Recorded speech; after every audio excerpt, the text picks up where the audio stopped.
후쿠시마 원전 방사능 오염수 방류 계획을 두고 지금 전 세계에서 가장 치열하게 국내 논쟁을 벌이고 있는 나라는 당사자인 일본도 아니고 직접 영향을 받을 미국과 캐나다도 아닌 대한민국입니다. 그것도 지난 12년 동안 후쿠시마 원전에서 태평양으로 이미 흘러들어간 양과 비교하면 1만 분의 1도 채 안 되는 남은 방사능 물질 방류를 두고 현재 대한민국이 두 쪽으로 갈라져 다투고 있습니다. 결론부터 말해드리면 우리가 걱정해야 할 것은 일본이 아닙니다. 우리가 걱정해야 하는 것은 실제로 일본보다 더 나쁜 피해를 주는 중국이고, 그리고 이번 일로 타격을 입을 우리나라의 어민입니다. 지금부터는 모든 이야기를 하나하나 풀어보겠습니다.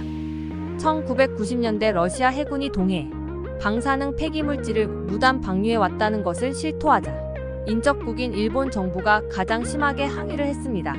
일본 바다 환경에 아무런 영향을 주지 않는다는 자국 조사 결과가 나왔는데도 자신들이 과거에 했던 말을 지켜보자는 것이 목적인지는 몰라도 세슘 기준 최대 일경 6,000조 베크럴에 달하는 어마어마한 방사능 오염수를 그동안 방류해놓고 이제 와서 일본 정부는 이 양의 1만 분의 1도 안 되는 남은 방사능 물질을 부디 정화 장치로 처리해서 30년이나 질질 끌면서 서서히 방류하겠다고 합니다. 결과적으로 후쿠시마 원전 1호기를 인재로 폭발시켰던 거시적 문제를 가리기 위해 미시적 처리수 방류를 침소봉대하고 있는 듯합니다.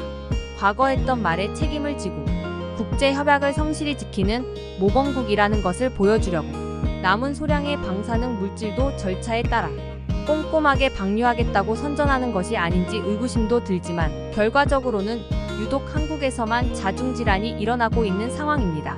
한국인들을 이간질하려고 일부러 이렇게 한다고 믿고 싶지는 않지만 일본이 체면 차리지 않고 탱크에 보관된 나머지 방사능 물질도 지난 12년 동안 했던 대로 조용히 바다에 버렸으면 소금 사재기는 일어나지도 않았을 것이고 소모적인 정쟁으로 다른 중요한 국정들이 소홀히 다루어지게 되지도 않았을 것입니다. 일부 일본 사람들은 속으로 비웃고 있을지도 모릅니다. 따라서 앞으로 방류 예정인 후쿠시마 처리수 유해 여부를 따지는 것은 정치 싸움에서는 중요할지 몰라도 과학적으로는 별 의미가 없습니다. 대신 앞으로 방류할 양보다 1만 배 이상 더 많았던 2011년에 3개월에 걸쳐 바다로 이미 흘러들어갔던 오염수로 바다 환경과 우리 아침 식단에 오르는 수산물에 어떤 영향을 미치고 있는지 살펴보는 것이 국민들 불안을 해소하고 혹시라도 있을지 모르는 장기적인 생태계 변화를 감시하는 데 도움이 될 것입니다. 먼저 바다 생물에 아무런 영향을 미치지 않을 정도로 방사능 오염물질 농도가 낮아지는 과정은 크게 방사선 붕괴와 희석으로 나눌 수 있습니다. 여기서 반감기를 결정하는 방사선 붕괴는 육상에서도 일어나지만 바닷물 속에서 희석 과정은 육상과 전혀 다르게 진행되는데 많은 사람들이 잘 몰라 여러 가지 오해도 낳고 불안감을 느끼기도 합니다. 물컵에 같은 잉크를 한 방울 떨어뜨리면 잉크 분자 퍼져나가면서 시간이 지나면 물 전체에 골고루 섞이게 되는 과정을 확산이라고 합니다. 퍼져나간 잉크가 다시 원래대로 모이는 것은 물리적으로 불가능한데 이를 연력학 제2법칙이라고 합니다. 확산되면서 물 단위 부피당 잉크 농도는 줄어드는데 이를 희석이라고 합니다. 육상에서는 방사능 오염물질이 한 장소에 오래 머물 수도 있지만 바다에서는 높은 농도 오염물질이 순간적으로 관측될 수 있을지는 몰라도 끊임없이 희석이 됩니다. 외부와 물 흐름이 어느 정도 단절된 호수나 만이라면 확산이 제한되어 희석 속도가 느려질 수도 있지만 후쿠시마 앞바다는 태평양 외해와 바로 통하며 확산 외에도 해류 때문에 더 빨리 희석이 됩니다. 후쿠시마에서 방류한 방사능 물질은 기하급수적으로 처음에는 빨리 시간이 갈수록 천천히 농도가 줄어드는데 대략 10km 정도 나가면 1만 분의 1만큼 희석이 됩니다. 또한 100km 정도만 나가면 1천만 분의 1로 희석이 됩니다. 그리고 태평양을 한 바퀴 돌아 우리 바다로 올 무렵이면 무려 1조 분의 1로 희석이 됩니다. 따라서 방류 예정인 후쿠시마 오염수 130만 톤이 지구 바다에 서서 차지하는 비율도 1조 분의 1이라는 극소량이라는 것입니다. 이는 올림픽 수영 경기장에 잉크 한 방울에 반에 반 떨어뜨린 정도입니다.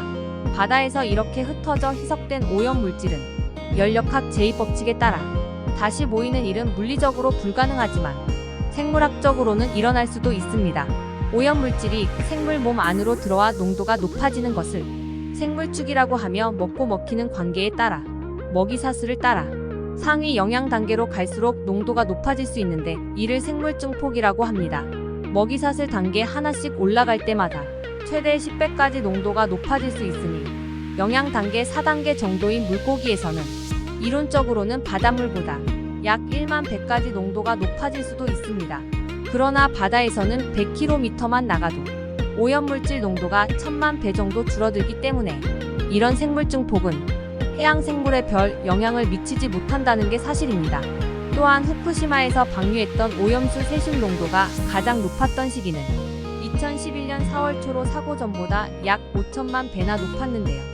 사고 직후인 6월 미국 MIT 대학이 주도했던 국제 공동 승선 조사 결과에 따르면 후쿠시마 주변 해역 방사능 농도는 일본 측정 장비로 감지하기에는 농도가 너무 낮았으나 사고 전보다 10배에서 1000배 가까이 올라갔음을 정밀도가 더 높은 미국 장비로 측정할 수 있었습니다. 소형 물고기에서는 일본 수산물 섭취 기준보다 150배나 낮은 세슘 농도가 측정되어 물고기에 포함된 자연 방사능의 10%에서 30% 정도에 지나지 않았습니다. 따라서 사고가 난 지 3개월이 지나자 후쿠시마에서 30km 이상 떨어진 외에서는 세슘 농도가 일본 기준치나 자연 방사능 농도보다 모든 조사 정점에서 낮게 나타났습니다. 물고기 몸에 이미 있는 폴로늄 자연 방사선보다 후쿠시마 원전 기원 인공 방사선은 1000배가량 낮았습니다. 또 후쿠시마 앞바다 세슘 농도는 수심이 깊어짐에 따라 감소하여 200m 아래로는 내려가지 못한 것을 관측했습니다. 따라서 후쿠시마 방류수가 해양 생물이나 사람에게 어떤 영향을 조금이라도 미치기에는 바닷물 방사능 농도가 너무 낮다는 결론을 내렸습니다. 사고 직후 방사능 농도가 가장 높았던 2011년에도 이랬는데 12년이 지난 지금은 더욱 안심해도 됩니다. 그리고 생각해보면 예전에 실험할 때 바다에 핵폭탄도 쐈었습니다. 지금도 우리나라에서 해군 훈련할 때 수많은 포탄을 바다에 쏘고 일반인들이 사용하는 수많은 쓰레기를 바다에 버리지만 그럼에도 우리는 지금껏 아무 문제 없이 잘 생활해 왔다는 사실을 기억해 주세요. 즉 요약하자면 사고 전보다 당연히 수치가 높아진 것은 사실이나 이것이 우리 식탁으로 올라오는 과정에서는 무수히 많은 희석이 이루어져 먹어도 된다는 것입니다. 우리가 즐겨 먹던 간장게장, 꽃게탕, 새우구이, 조개구이 같은 것들을 안심하고 드셔도 된다는 것입니다. 오히려 기회입니다. 남들이 피하고 안 먹고 할 때 조금 더 싼 가격에 편안히 가셔서 드시면 됩니다. 또한 삼중수소 이야기를 하시는 분들도 많은데요. 우리의 진짜 적은 중국입니다. 중국은 후쿠시마에서 방류 예정인 양보다 50배 많은 삼중수소를 매년 방류해왔습니다. 그 방류수는 서해와 남해로 바로 유입됩니다. 반면 후쿠시마 방류수는 북태평양을 한 바퀴 돌아서 3년에서 5년 뒤에 유입됩니다. 일부 정치인들이 우리 남해 바다가 직격탄을 받는다고 하는데 직격탄은 후쿠시마 방류수가 아니라 중국 원전 방류수임은 유치원생이 지도만 봐도 알 수 있습니다. 중국 원전에서 남해까지 거리는 수백 킬로미터이고 평균 수심은 40m 정도밖에 안 되나 후쿠시마 원전에서 남해까지 해류가 오는 거리는 1만 킬로미터가 넘고 수심은 수천 미터입니다. 즉 삼중수소가 우리 바다에 미치는 영향은 중국 원전이 후쿠시마 원전보다 10만 배 이상 더 큽니다. 저는 정치적 이야기를 하고 싶은 것은 아닙니다. 팩트는 일본보다 중국이 우리에게 훨씬 더 해악에 가까운 영향을 미치고 있다는 것입니다. 이것이 팩트입니다. 하지만 정치인들끼리 수많은 분쟁을 하고 있고 이러한 피해는 결국 모두 다 어민에게 돌아갑니다.